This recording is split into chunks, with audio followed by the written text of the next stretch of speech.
اگر تم یہ چاہتے ہو کہ اللہ اور اس کا رسول تم سے پیار کریں اور تم بھی اللہ اور اس کا رسول سے پیار کرو، اسے 3 کام کرنے پڑیں گے۔ جی کیا ہیں کہ فَلْيَصْدُقِ الْحَدِيثَ إِذَا حَدَّثَ، اسے زندگی بھر سچ بولنا ہوگا، جھوٹ نہیں بولے گا۔ اللہ اس کے رسول کی بارگاہ میں محبت کو حاصل کرنے کی پہلی نشانی کیا ہے کہ وہ سچ بولے گا، جھوٹ نہیں بولے گا۔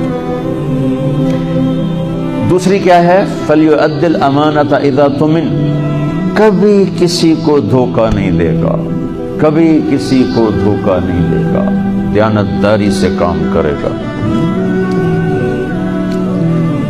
حضرت عمر رضی اللہ تعالیٰ عنہ فرمانے لگے، لوگو تہجد میں کسی کو روتے دیکھ کے یہ نہ سمجھنا بہت بڑا آدمی ہے۔ لا تغرنکم تنتنۃ الرجل باللیل فی صلاتی، کسی کو تہجد میں ہچکیاں لیتے، گڑ گڑ